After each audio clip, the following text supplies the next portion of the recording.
साथियों, एक व्यक्ति होता है जो कुवैत से लौट कर आता है और आकर के कुछ दिन बाद अपनी साली के घर जाता है। और जो साली के ससुर होते हैं वो घर के बाहर खटिया डालकर उस पर सो रहे होते हैं। वो व्यक्ति जाता है और लोहे की रॉड से उस व्यक्ति को पीट पीट कर उसे जान से मार देता है। जान से मारने के बाद और वो वहाँ से अपनी पत्नी को लेकर और वहाँ से फिर कुवैत चला जाता है। कुवैत जाने के बाद वो व्यक्ति एक वीडियो सोशल मीडिया पर जारी करता है और उसमें अपना जुर्म कबूल करता है और कहता है मैंने ही अपनी साली के ससुर का पीट पीट कर हत्या की है। और उसके पीछे का सारा कारण भी उस वीडियो में बताता है। उसकी वीडियो आने के बाद ये चर्चाएं सोशल मीडिया पर बहुत तेज़ी से घूम रही हैं। क्या उसने सही किया, क्या गलत किया, इसके बारे में आप कमेंट करके जानकारी दें। तो साथियों, मैं विजेंद्र सिंह आपको एक ऐसी वास्तविक घटना से रूबरू कराने जा रहा हूँ जिसे सुनकर आपके होश उड़ जाएंगे। आजकल ऐसे भी व्यक्ति हैं, ये सोचने के लिए आप मजबूर हो जाएंगे। दरअसल मैं जो बात कर रहा हूँ, एक व्यक्ति होता है अंजनी कुमार, जो हैदराबाद का रहने वाला होता है और उसकी पत्नी होती है चंद्रकला। और उनकी ही एक बेटी होती है, लगभग उसकी उम्र 12 साल होती है। तो आर्थिक तंगी आने के कारण अंजनी अपनी पत्नी चंद्रकला को लेकर और वो कुवैत चला जाता है। और जो उसकी पुत्री होती है उसके लिए वो अपनी मौसी लक्ष्मी के घर छोड़ देता है और कहता है कि इसे आप यहीं पढ़ाइए, मैं इसे खर्चा के लिए पैसे भेजता रहूँगा और जब मैं वापस आऊँगा पैसे इकट्ठा करके तो मैं इसे ले जाऊँगा और अच्छे स्कूल में कुवैत ही पढ़ाऊँगा। ये बात कहकर अपनी साली अर्थात उस लड़की की मौसी से कहकर अंजनी और उसकी पत्नी चंद्रिका दोनों लोग कुवैत चले जाते हैं। कुवैत जाने के बाद वहाँ पर वो अच्छे से काम करते हैं और अपने खाते पीते हैं, रहते हैं। ये दिन ऐसे ही गुजरते जाते हैं। कुछ दिनों बाद उनकी जो पत्नी होती है बिटिया के पास फ़ोन करके पूछती है, बात करती है। तो बिटिया रो रो कर उन्हें पूरा हाल बताती कि मम्मी, ये जो मौसी हैं, मौसी के जो ससुर हैं, ये मुझे बहुत ही यौन उत्पीड़न करते हैं मेरे साथ और मुझे बहुत छेड़ते हैं और तंग करते हैं। ये बात जब उसकी माँ को चंद्रिका को पता चलती है तो ये सुनकर वो अपने दांतों तले उंगली दबा लेती है और सोचती है कि ये मेरी लड़की के साथ क्या हो रहा है।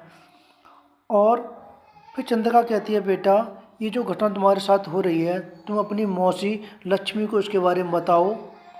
तो जो लड़की होती है अपनी मौसी लक्ष्मी से कहती है, मौसी ये जो आपके ससुर हैं ये मेरे साथ बहुत यौन उत्पीड़न करते हैं और मुझे तंग करते हैं और छेड़ते हैं। ये जब बात उसकी मौसी को पता चलती है तो उसकी मौसी उस लड़की को डांटती है और कहती है कि ये बात किसी और से मत कहना, नहीं तो तुम इस घर में नहीं रह पाओगी, निकाल दी जाओगी। तो वो लड़की डर जाती है और ये ऐसी बातें किसी से नहीं कहती है।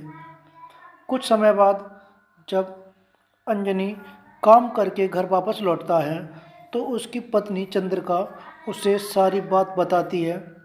ये बात सुनकर अंजनी को बहुत दुख हुआ और उसे बहुत गुस्सा आया कि मैंने ये क्या किया, एक लड़की को ऐसे मैंने क्यों छोड़ा। अपनी साली जो लक्ष्मी है जो उसके घर जाता है और कहता है कि मैं अपनी बेटी को लेके जा रहा हूँ। इतना कहकर वो अपनी बेटी को लेकर घर आ जाता है। आने के बाद उसकी बेटी माँ और बाप को अर्थात चंद्रिका और अंजनी को पूरी घटना के बारे में बारी बारी से बताती है कि जो मौसी का ससुर हैं वो मुझे छेड़ते हैं और मेरे साथ कई बार उन्होंने यौन उत्पीड़न किया है, इससे मैं बहुत ही दुखी हूँ। लड़की की अवस्था लगभग 12 वर्ष रही होगी और वो लड़की बहुत ही दुखी थी।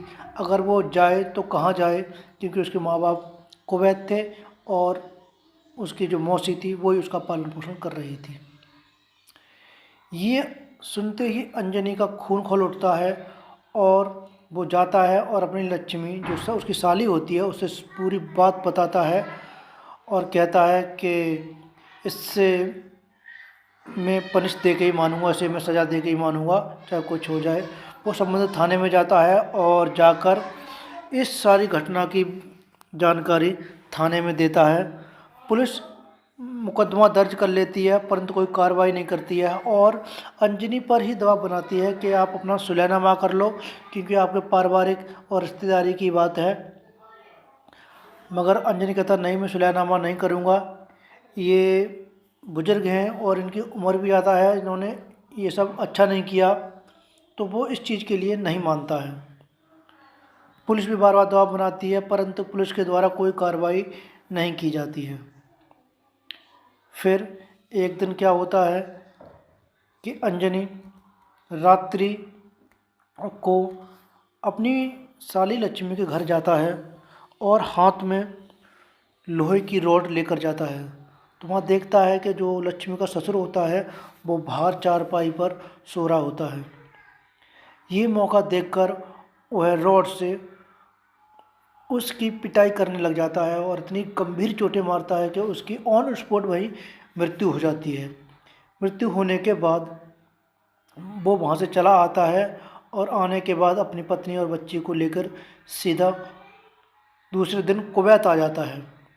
कुवैत आने के बाद ये व्यक्ति कुछ दिन वहाँ रुकता है। रुकने के बाद फिर ये वीडियो सोशल मीडिया पर डाल देता है और कहता है कि मैंने इस वजह से अपनी बेटी का बदला लेने के लिए ये कृत्य किया है और मैं जो भी सज़ा होगी मैं उसे काटने के लिए मंजूर हूँ और मैं कुछ दिनों बाद पुलिस को अपना सरेंडर कर दूँगा। तो मिली सूचना के आधार पर अंजनी ने अभी तक अपने को पुलिस के हवाले नहीं किया है।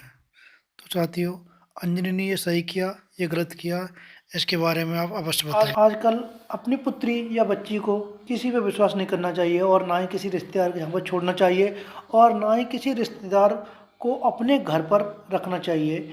यदि आपकी पुत्री या बहन बेटी कोई 12 या और अधिक आयु की है तो अपने भरे से योग्य जो भी रिश्तेदार हो आप उन्हें अपने घर में शरण दे सकते हैं, रोक सकते हैं या पढ़ाई के लिए उसे रख सकते हैं।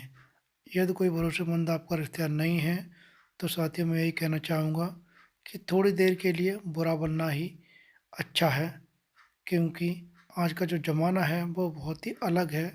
किसी पर पूर्ण विश्वास करना सही नहीं है। जो आपके भरोसेमंद हो उस पर ही पूर्ण भरोसा करना चाहिए। तो साथियों, आपसे निवेदन है कि यदि आपको ये मेरी वीडियो अच्छी लगी हो तो अपने दोस्तों में शेयर करें और वीडियो को लाइक करें, चैनल को सब्सक्राइब करें। धन्यवाद।